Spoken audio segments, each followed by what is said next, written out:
Salut les amis, j'espère que vous allez bien. Aujourd'hui, nous allons continuer la lecture d'Antoine de Saint-Exupéry, Le Petit Prince, écrit en 1943, et c'est le chapitre 13. Donc si vous n'avez pas regardé les chapitres précédents, clac, je vous mets la playlist ici. Alors, on a commencé un petit voyage dans l'espace, on a visité quelques astéroïdes avec le Petit Prince. Et sur chaque astéroïde, il y a une personne, mais une personne très spéciale et très intéressante, au travers de laquelle l'auteur Antoine de Saint-Exupéry fait une critique de notre société et également une critique de la nature humaine, vue au travers du regard naïf mais néanmoins intelligent du Petit Prince. Alors nous avons déjà rencontré un roi qui avait du pouvoir sur l'univers. Nous avons rencontré un vaniteux qui pensait qu'il était plus intelligent que les autres. Nous avons rencontré un alcoolique qui était enfermé dans son cercle de négativité, un cercle vicieux très compliqué. Et aujourd'hui, nous allons rencontrer une personne très intéressante. C'est le businessman. Et oui, le businessman a beaucoup de choses à nous apprendre. Allez. La quatrième planète était celle du businessman. Cet homme était si occupé qu'il ne leva même pas la tête à l'arrivée du Petit Prince. Donc, nous avons un businessman, c'est lui. Et regardez, il a l'air vraiment occupé avec ses papiers et sa comptabilité. Et il est si occupé, il est tellement occupé, en anglais on dit so busy, il est tellement occupé qu'il ne lève pas la tête, il garde la tête baissée sur sa comptabilité, sur son papier. Il ne lève même pas, not even in English, même pas. Alors là c'est quand il ne fait pas quelque chose qui est censé être très simple, mais même cette action très simple, il ne la fait pas. Vous remarquez aussi qu'en français, on utilise beaucoup de mots anglais qui viennent de l'anglais. Businessman, par exemple, est un mot que l'on utilise très fréquemment et que l'on utilisait déjà au début du XXe siècle. Alors, businessman, on a aussi l'équivalent un homme d'affaires ou un businessman. Pour une femme, on va dire une femme d'affaires. Bonjour, lui dit celui-ci. Votre cigarette est éteinte. 3 et 2 font 5. 5 et 7, 12. 12 et 3, 15. Bonjour. 15 et 7, 22. 22 et 6, 28. Pas le temps de la rallumer. 26 et 5, 31. Ouf! Ça fait donc 501 622 731. 500 millions de quoi? Hein? Tu es toujours là? Ok, donc c'est un dialogue un petit peu bizarre avec une personne qui n'écoute pas vraiment. Donc, bonjour, lui dit celui-ci. Donc, on utilise celui-ci, celui-ci. C'est un pronom qui remplace un nom. Et quel nom remplace-t-il? Eh bien, il remplace la dernière personne qu'on a citée dans le texte. Donc, la dernière personne, c'est le Petit Prince. Le Petit Prince, donc ensuite, quand on dit celui-ci, ça remplace la personne qui était juste citée juste avant. Bonjour, lui dit le Petit Prince. Votre cigarette est éteinte. Éteinte, c'est le participe passé du verbe éteindre qui est utilisé comme un adjectif. Donc c'est pour ça qu'il est au féminin. Éteinte, parce que la cigarette, c'est un mot féminin. Éteinte, c'est le contraire de allumer. Vous pouvez éteindre la télévision, éteindre la lumière, éteindre l'ordinateur, la radio. Voilà, vous pouvez éteindre beaucoup de choses. Votre téléphone aussi, vous pouvez l'éteindre. Donc, il lui dit que sa cigarette est éteinte. Mais on voit que le businessman est très occupé à compter. Donc vous voyez, quand il compte, 3 et 2 font 5. Donc 3 plus 2 égale 5. Donc là, c'est une addition. Ce sont des additions. 3 et 2, 5. 5 et 7, 12. 5 plus 7 égale 12. Mais là, pour aller plus vite, on dit 5 et 7, 12. 12 et 3, 15. Alors normalement, vous devez savoir compter en français. J'espère que vous savez bien compter en français. Sinon, eh bien, vous devez travailler ça parce que compter, c'est très utile. Ok, on continue. Le petit prince veut savoir ce qu'il compte. Qu'est-ce que ce businessman peut compter? Son argent, ses maisons, je ne sais pas. 500 millions de... Oh, je ne sais plus. Oh, j'ai tellement de travail. Je suis sérieux, moi. Je ne m'amuse pas à des balivernes. 2 et 5, 7... 501 millions de quoi? Répéta le petit prince qui, jamais de sa vie, n'avait renoncé à une question une fois qu'il l'avait posée. Et ça, on connaît le petit prince. Il ne renonce jamais. Il n'abandonne jamais une question. Le businessman leva la tête. Depuis 54 ans que j'habite cette planète-ci, je n'ai été dérangé que 3 fois. Donc on voit que le businessman adore les nombres. Il ne parle qu'avec des nombres. Donc, on voit que là, il commence à compter et ensuite il oublie ce qu'il compte. Pourquoi? Parce qu'il a trop de travail. Tellement. J'ai tellement de travail, j'ai trop de travail. Je suis sérieux, moi. Donc il utilise moi pour insister. Moi, je suis sérieux, toi, tu n'es pas sérieux. C'est le pronom tonique qui est utilisé comme insistance. Je suis sérieux, moi, tu n'es pas sérieux, toi, vous n'êtes pas sérieux, vous, nous sommes sérieux, nous.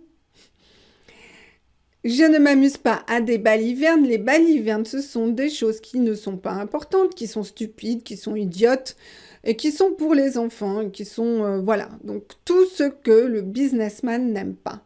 Des balivernes. 2 et 5, 7. Voilà, donc il continue, mais le petit prince veut une réponse. On utilise le plus que parfait ici, avait posé, n'avait renoncé, parce que ce sont bien, des actions qui sont antérieures à la situation actuelle, qui est déjà au passé.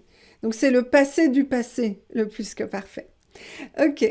Donc, depuis 50 ans que j'habite cette planète. Quand vous utilisez depuis, en général, vous avez le présent, parce que c'est une situation qui continue. J'habite sur cette planète depuis 50 ans, et il habite encore sur cette planète, donc il faut utiliser le présent en français. Je sais qu'en anglais, c'est différent, mais en français, depuis, c'est avec le présent. Je n'ai été dérangée. Dérangée, c'est quand il y a une personne qui vient et qui vous empêche de faire ce que vous voulez faire, qui parle, qui fait du bruit, qui vous interroge. Voilà, donc en anglais, on va dire I've been bothered only 3 times. J'ai été dérangée, to bother en anglais. Voilà, dérangée. On continue. La première fois, ça a été il y a 22 ans par un hanneton qui était tombé Dieu sait d'où. Il répondait un bruit épouvantable et j'ai fait 4 erreurs dans une addition. La seconde fois, ça a été il y a 11 ans par une crise de rhumatisme. Je manque d'exercice. Je n'ai pas le temps de flâner. Je suis sérieux. Moi. La troisième fois, la voici. Je disais donc à 501 millions de quoi? Le petit prince n'abandonne pas. Donc, la première fois, ça a été. Qu'est-ce que c'est que ça? C'est tellement bizarre, ça. Eh bien, aujourd'hui, rassurez-vous, on n'utilise pas ça été. Non. Aujourd'hui, on dit c'était. On utilise l'imparfait. Et oui, dans une situation passée, on va utiliser l'imparfait. Donc ça, on n'utilise pas le CCD apostrophe comme ça, c'est pas moderne. Ok, heureusement. Donc, il y a 22 ans, il y a un hanneton qui est tombé Dieu sait d'où. Dieu sait d'où, c'est une expression pour dire je ne sais pas d'où, je ne comprends pas, c'est vraiment bizarre, il arrive de je ne sais pas où. Il est tombé du ciel. Pourquoi on utilise cette expression? Parce que ça veut dire seulement Dieu sait, mais nous, on ne sait pas. Dieu sait d'où. D'où, on utilise de, puisque c'est la préposition de. Il est tombé de quelque part. Il est tombé du ciel. Tiens, mémorisez cette phrase. Je ne sais pas d'où il vient. Je ne sais pas d'où il vient. I don't know where he comes from. Ça, c'est une bonne phrase que vous pouvez garder comme modèle, parce qu'elle est un petit peu difficile. Répandez, en anglais c'est to spread, donc répandre ça veut dire que c'est quelque chose qui va se disperser, qui va se propager, qui va aller partout. Donc il répandait quoi? Il répandait un bruit épouvantable. Épouvantable, c'est horrible. Horrible, épouvantable. Ça vient de l'horreur, de l'épouvante, des films d'horreur. Donc horrible, épouvantable, c'est synonyme. Et j'ai fait 4 erreurs dans une addition. Donc vous voyez que ce businessman ne fait que des additions. Il ne sait pas faire les soustractions, il ne sait pas faire les divisions, il ne sait pas faire les multiplications. Quand même. La seconde fois, ça a été il y a 11 ans par une crise de rhumatisme. Donc une crise de rhumatisme, les rhumatismes, c'est quand vous avez mal aux articulations. Donc, quand vous avez une inflammation des articulations. Donc, c'était une crise, il avait très mal, il ne pouvait pas se concentrer. Voilà. Pourquoi il a des rhumatismes? Eh bien, il explique, je manque d'exercice. Il a une excuse. Je manque d'exercice. Exercice? Des exercices de français? Des exercices de mathématiques? Non, des exercices de sport. Quand on dit je fais de l'exercice, c'est je fais du sport. Donc mémorisez ça, je fais de l'exercice, je fais du sport. Je manque d'exercice, je manque de sport. Je ne fais pas suffisamment de sport. Attention. Je n'ai pas le temps de flâner. Flâner, c'est se promener tranquillement en regardant autour de soi. Par exemple, on peut flâner dans un parc. On peut aussi flâner en ville. On peut regarder les magasins, se promener dans la rue. Ça, c'est flâner. Donc, il est sérieux. Je suis sérieux, moi. La troisième fois, la voici. La voici. Donc, il montre le Petit Prince. Il parle de la situation actuelle. Donc, le Petit Prince dérange le businessman. Et donc, le businessman continue de compter. Alors, normalement, ici, Saint-Exupéry aurait dû écrire la deuxième fois, puisque quand on compte plus de 2, on doit dire la première, la deuxième et la troisième. Normalement, quand on dit seconde, on n'a pas troisième. C'est premier, second, ou bien premier, deuxième, troisième. On continue. Le businessman comprit qu'il n'était point d'espoir de paix. Millions de ces petites choses que l'on voit quelquefois dans le ciel. Des mouches? Mais non, des petites choses qui brillent. Des abeilles? Mais non, des petites choses dorées qui font rêvasser les fainéants. Mais je suis sérieux, moi. Je n'ai pas le temps de rêvasser. Ah, des étoiles! C'est bien ça, des étoiles. Ok, donc c'est comme une petite devinette. Le businessman décrit la chose et le Petit Prince doit trouver de quelle chose il parle. Compris, donc c'est toujours le passé simple, hein, vous avez remarqué, on utilise le passé simple avec le Petit Prince en général. Il n'était point d'espoir, ça c'est trop vieux, c'est trop formel, c'est pas moderne. Dans le français moderne, on va dire le businessman a compris qu'il n'y avait pas d'espoir de paix. Il n'y avait pas d'espoir, de paix.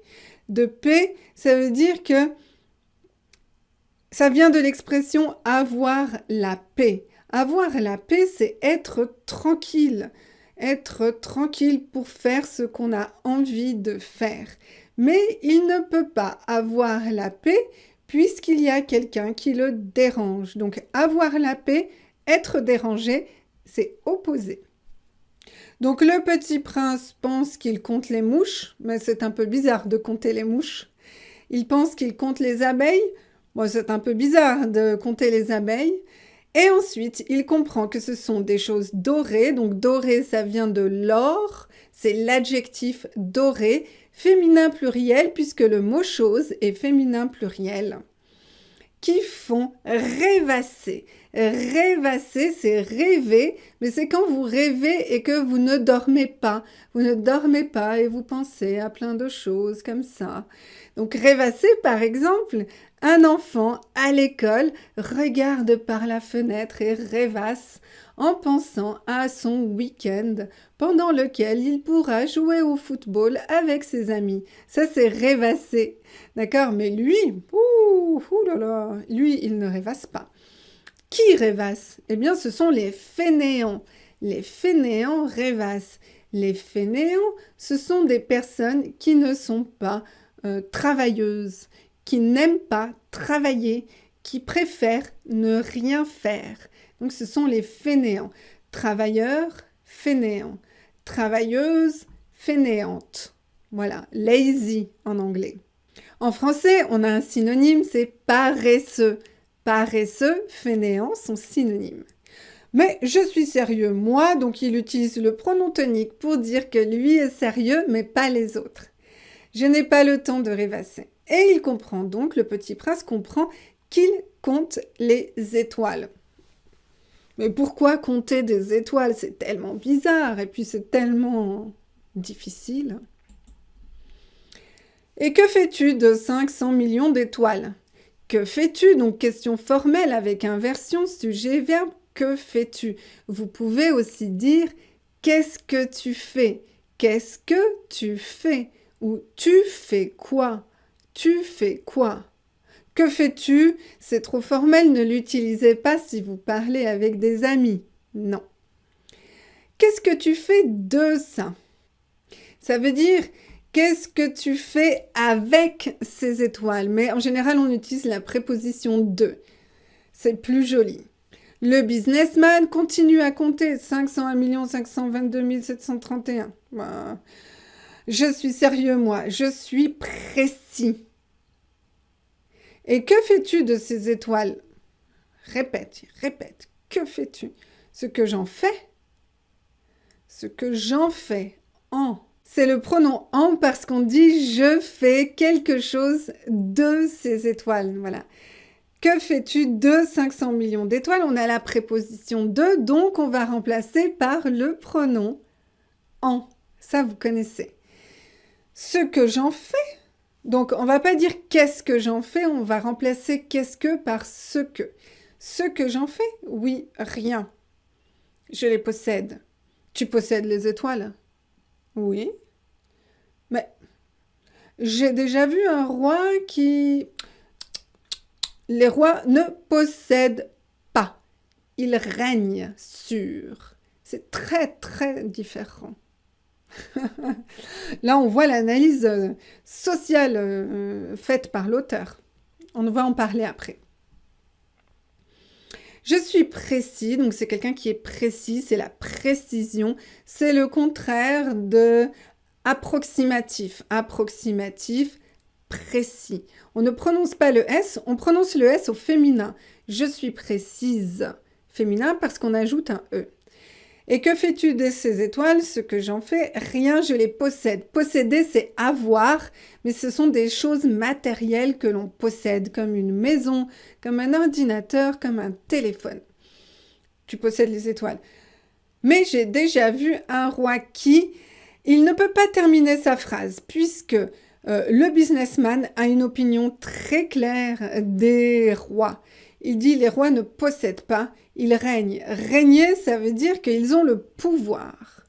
Mais pour lui, Lui, c'est un businessman, il a l'argent. On comprend ici qu'il y a une étude de la hiérarchie entre les personnes qui ont le pouvoir politique et les personnes qui ont l'argent et donc le pouvoir économique. Et donc, c'est une bataille entre le pouvoir politique et le pouvoir économique. Cette analyse est encore plus pertinente au XXe siècle, début du XXe siècle, qui est l'époque d'Antoine de Saint-Exupéry. Aujourd'hui, est-ce que ces deux pouvoirs, le pouvoir politique et le pouvoir économique, ne se sont pas rejoints dans une certaine unicité? Qui a vraiment le pouvoir aujourd'hui? J'attends vos commentaires, j'attends votre opinion. Mais en tout cas, vous voyez ici qu'il y a une analyse de la confrontation entre le politique et l'économique. Les rois règnent sur, on dit régner sur, donc on a la préposition sur, les rois règnent, mais nous, on a l'argent. Et lui, du coup, il pense que l'argent est au-dessus du pouvoir, puisque les personnes qui ont de l'argent peuvent influer sur les personnes qui ont le pouvoir. Et à quoi cela te sert-il de posséder les étoiles? Ça me sert à être riche. Et à quoi cela te sert-il d'être riche? À acheter d'autres étoiles, si quelqu'un en trouve. Celui-là se dit en lui-même le petit prince. Il raisonne un peu comme mon ivrogne. Cependant, il posa encore des questions. Comment peut-on posséder les étoiles? Donc on voit que le petit prince est comme un psychologue qui pose des questions vraiment très pointues et très précises pour comprendre la profondeur des choses. Et à quoi cela te sert-il? On a la préposition à, parce qu'on dit servir à quelque chose. Ça me sert à, ça me sert à voyager, ça me sert à acheter des choses, ça me sert à être plus fort, etc., etc. Par exemple ici, ça me sert à être riche. Et à quoi cela te sert-il d'être riche? Très bonne question. À acheter d'autres étoiles. Donc on voit ici qu'on est dans un cercle encore, un cercle un peu étrange de je veux des étoiles pour être riche, pour acheter des étoiles, pour être riche, pour acheter des étoiles, pour être riche, pour acheter des étoiles.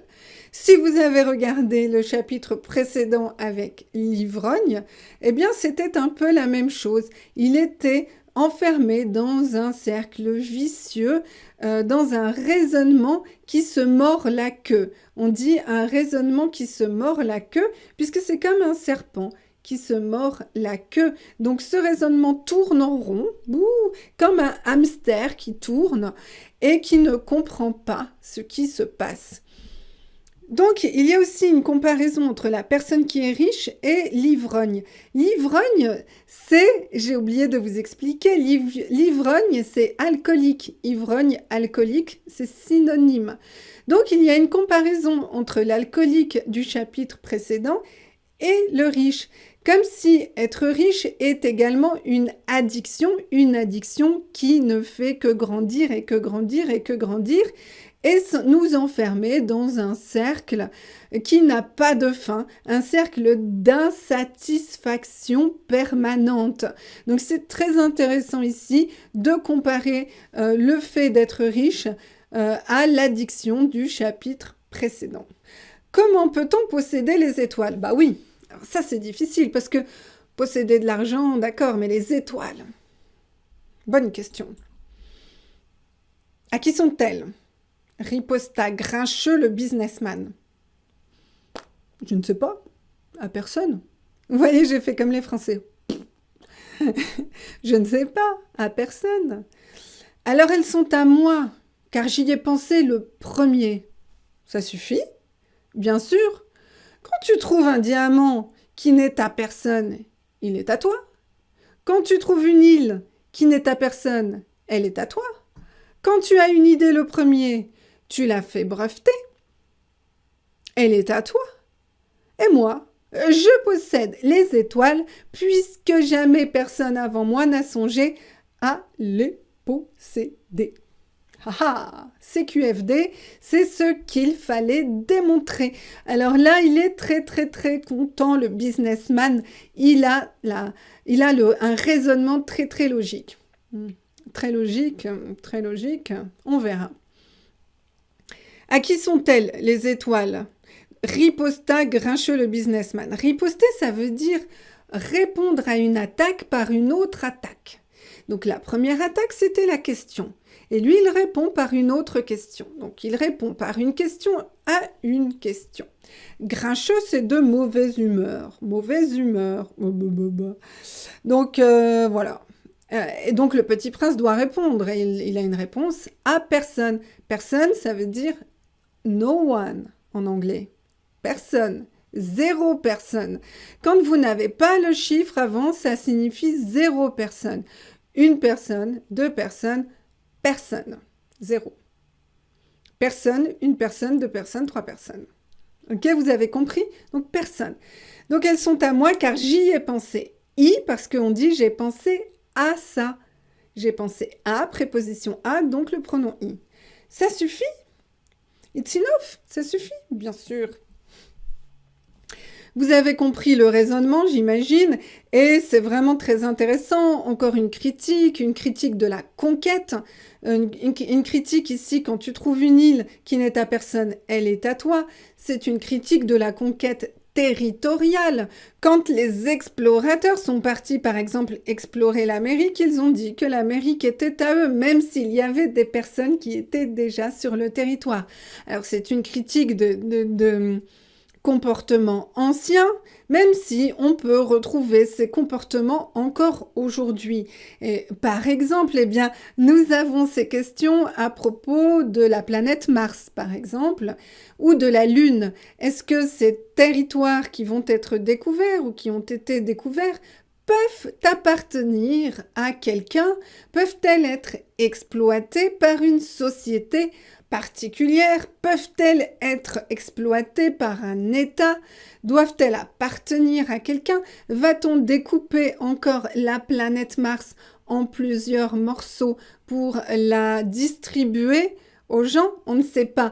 Mais c'est toujours un réflexe de la nature humaine de vouloir attribuer quelque chose à quelqu'un. Et donc voilà, donc c'est un peu cette critique qui est faite encore ici dans ce livre.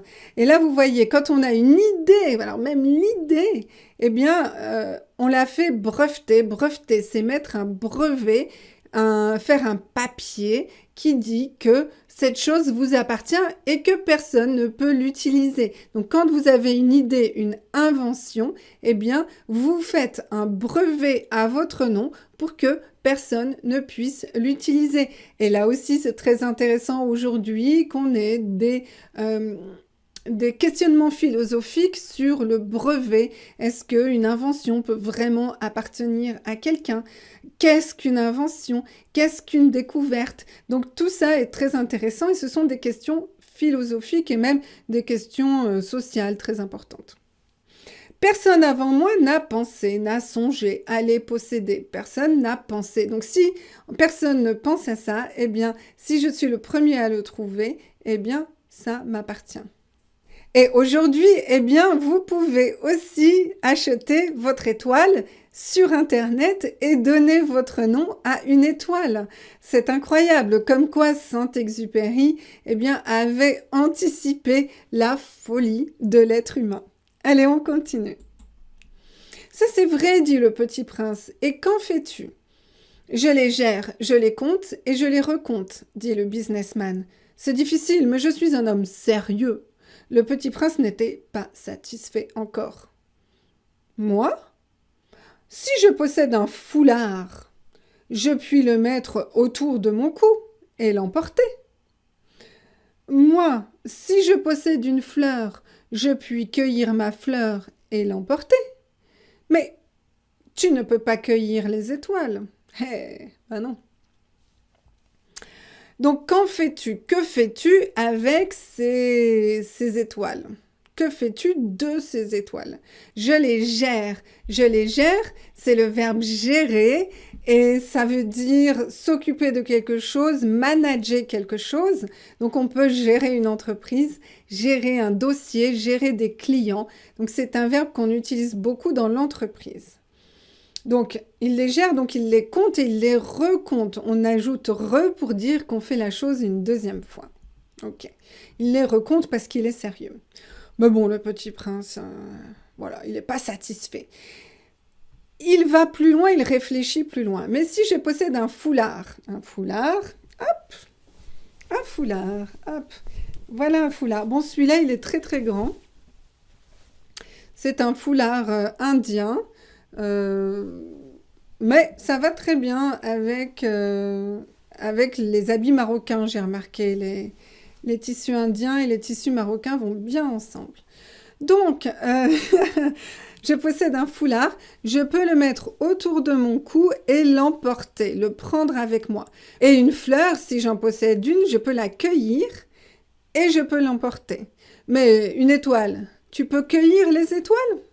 Non, c'est stupide. Donc, elle ne t'appartient pas. Non, mais je puis les placer en banque. On n'utilise pas je puis, on dit je peux aujourd'hui. Je peux les placer en banque. Qu'est-ce que ça veut dire? Ça veut dire que j'écris sur un petit papier le nombre de mes étoiles et puis j'enferme à clé ce papier-là dans un tiroir. Et c'est tout. Ça suffit. C'est amusant. Pensez à Le Petit Prince. C'est assez poétique, mais ce n'est pas très sérieux. Donc le Petit Prince a une vision de ce qui est sérieux qui est très différente de celle du businessman, d'accord?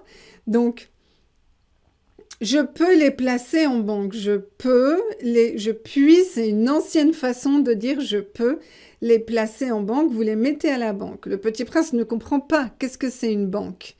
Il dit, j'écris sur un papier mes étoiles et je les enferme à clé, donc avec une clé. J'enferme à clé ce papier-là dans un tiroir. Ce papier-là. On peut dire là quand on veut montrer quelque chose. Ce papier-là. On peut dire aussi ce papier-ci ou ce papier-là, mais on préfère utiliser là. D'accord? Ce papier-là dans un tiroir. Donc ici, on analyse aussi le système bancaire. Le système bancaire qui est un peu stupide et un peu bizarre. Pourquoi est-ce que le fait d'avoir un papier et de le mettre dans un tiroir permet de dire qu'on est riche et permet de donner de la valeur à quelque chose? Ça, c'est très intéressant. C'est une critique du système bancaire à l'époque d'Antoine de Saint-Exupéry. Et aujourd'hui, c'est encore plus bizarre puisqu'il n'y a même plus de papier, il y a des chiffres sur un ordinateur. Et ce serait intéressant d'avoir la vision du Petit Prince sur le système bancaire actuel. Le Petit Prince avait sur les choses sérieuses des idées très différentes, des idées des grandes personnes. Moi, dit-il encore, je possède une fleur que j'arrose tous les jours. Je possède 3 volcans que je ramone toutes les semaines. Car je ramone aussi celui qui est éteint. On ne sait jamais. C'est utile à mes volcans et c'est utile à ma fleur que je les possède. Mais tu n'es pas utile aux étoiles. Tu n'es pas utile aux étoiles. Joli. Donc, là, le Petit Prince, on comprend que sa vision des choses sérieuses est différente de celle des grandes personnes. Tout le livre est basé sur ça, sur cette idée. Il donne des exemples. Il possède une fleur qu'il arrose. Donc, vous savez déjà, vous connaissez ça. Arroser, c'est donner de l'eau. Il possède 3 volcans qu'il ramone. Nettoyer un volcan, ramoner une cheminée. C'est quand on nettoie une cheminée. Ok? Et donc, c'est utile. C'est utile. Ça veut dire que on apporte quelque chose au volcan. On apporte quelque chose aux fleurs. Mais est-ce que le businessman est utile aux étoiles? Est-ce qu'il apporte quelque chose aux étoiles? Ça, c'est très intéressant parce que là, il pointe le doigt sur l'importance d'être utile par rapport à l'importance de posséder. Qu'est-ce qui est plus important? Posséder ou être utile aux autres. C'est très intéressant. Le businessman ouvrit la bouche, mais ne trouva rien à répondre, et le petit prince s'en fut. Les grandes personnes sont décidément tout à fait extraordinaires, se disait-il simplement en lui-même durant le voyage. Voilà, donc le businessman ne peut pas répondre à cet argument. Est-ce que tu es utile? Est-ce que tu apportes, toi, de la valeur aux gens? Est-ce que tu apportes de l'aide aux gens? Est-ce que tu as un rôle social? Quel est ton rôle social? Et c'est vrai que le businessman n'avait jamais pensé à cette question avant. Et donc, il n'avait aucune réponse à ça. Alors que pour le petit prince, eh bien, c'est la chose la plus importante, c'est d'apporter des choses aux gens et d'être utile aux gens. Et ce n'est pas posséder des choses avec lesquelles on ne peut rien faire de toute façon. Donc, le petit prince termine sa réflexion et son séjour sur cette planète exactement de la même façon qu'il a terminé son séjour sur la planète de l'alcoolique. Donc, il y a vraiment une symétrie d'écriture et une symétrie de comportement entre l'alcoolique et le businessman. Et le petit prince continue son voyage dans l'espace à la découverte de nouveaux astéroïdes et donc de nouvelles personnes. Intéressant. Voilà, et moi je suis dans le désert du Sahara. Il n'y a rien à posséder ici, à part quelques dunes. Mais les dunes se déplacent chaque jour et donc on ne peut pas les posséder ni les emporter. Oh, le vent peut les emporter, mais pas nous. Voilà, je vous attends ici sous la tente berbère avec un petit thé à la menthe et je vous retrouve au chapitre 14. Ciao, ciao!